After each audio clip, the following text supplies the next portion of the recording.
दोस्तों, अगर आप आईआईटी या नीट की तैयारी कर रहे हैं तो कोटा का फेमस इंस्टीट्यूट मोशन क्लासेस के वीडियो लेक्चर्स जो कि परीक्षा ऐप पर उपलब्ध है, वहां पर आप जाकर के खरीद सकते हैं और जानकारी 15 कोड यूज़ करने से आपको 15% डिस्काउंट मिल जाएगा।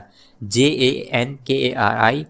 हेलो गाइस, दिल्ली के बच्चों के लिए, स्टूडेंट्स के लिए बहुत ही खुशखबरी की बात है।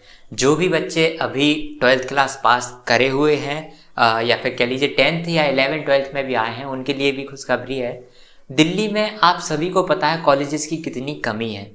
आप हो सकता है इंजीनियरिंग की प्लानिंग कर रहे हो, MBBS की प्लानिंग कर रहे हो या फिर किसी भी डिग्री की प्लानिंग कर रहे हो, BSc, BBA, BCom और जितनी भी अपनी ग्रेजुएशन डिग्रीज हो गई, उन सब के लिए अगर आप प्लानिंग कर रहे थे तो दिल्ली के स्टूडेंट्स के लिए एक बहुत ही खुशखबरी की बात है।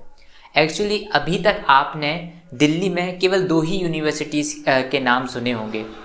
पहली यूनिवर्सिटी दिल्ली यूनिवर्सिटी, दूसरी IT, और उसके अलावा कुछ और यूनिवर्सिटीज़ भी हैं, बट अधिकतर जिन यूनिवर्सिटीज़ के कॉलेज हैं दिल्ली में वो DU है और IT है यूनिवर्सिटी, IP यूनिवर्सिटी है। अब प्रॉब्लम क्या थी इन यूनिवर्सिटीज़ के साथ कि इन यूनिवर्सिटीज़ से जो एफिलिएटेड कॉलेजेस थे उनकी संख्या बहुत ज़्यादा हो गई थी। DU में करेंटली 91 एफिलिएटेड कॉलेज हैं और उसके साथ साथ IP, शायद अगर गलत प्रोनाउंसिएशन नहीं कर रहा हूँ तो IP यूनिवर्सिटी से 123 या 27 के लगभग कॉलेजेस जुड़े हुए थे।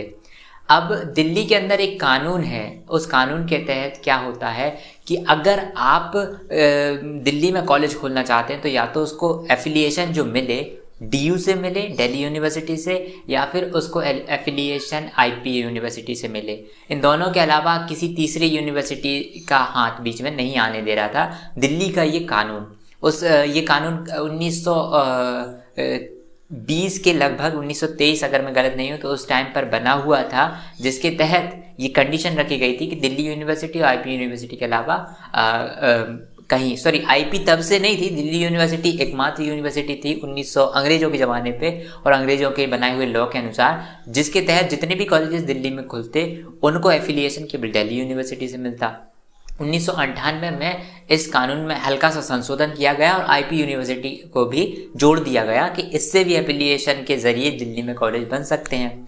अब अरविंद केजरीवाल जो कि दिल्ली के अभी के मुख्यमंत्री हैं, उन्होंने ये कदम उठाया है कि दिल्ली में इस बार चूँकि दिल्ली यूनिवर्सिटी के 100 में से 100% कट ऑफ गया है, मतलब कि 100% कट ऑफ गया, यानी कि जिनके 99.99% भी हैं उनको भी एडमिशन नहीं मिला, 100 वालों को ही मिला है।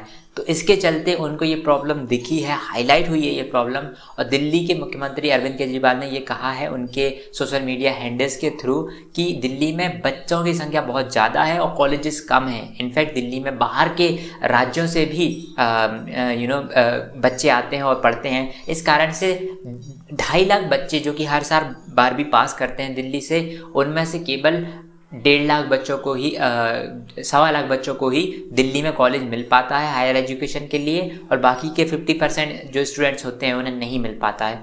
तो ये बहुत बड़ी समस्या थी। और इसी में आप जोड़ लीजिए कि बाहरी राज्यों से भी बच्चे आ रहे हैं तो कितना ज़्यादा डेंस हो जाती होगी, और उसमें से बहुत सारे दिल्ली के बच्चों को भी सीट नहीं मिल पाती होंगी। इसी के तहत उन्होंने शिक्षा मंत्री को ये लेटर लिखा है अरविंद केजरीवाल ने कि हमें दिल्ली में और कॉलेज बनाने के लिए, चाहे वो राज्य सरकार हो या फिर केंद्र की सरकार हो, हमें दिल्ली में और कॉलेजेस बनाने के लिए सबसे पहले इस कानून को ख़त्म करना होगा। तो उन्होंने केंद्रीय शिक्षा मंत्री से ये अनुरोध किया है कि वो इस जो करेंटली अभी जो कानून बना है कॉलेज के संबंध में उसको डिलीट करें ताकि और कॉलेजेस बन सकें। और उन्होंने साफ शब्दों में कहा है कि दिल्ली के बच्चों के लिए बहुत सारे और कॉलेजेस की ज़रूरत है और वो कॉलेजेस और यूनिवर्सिटीज़ आगे आने वाले समय में बनाएंगे।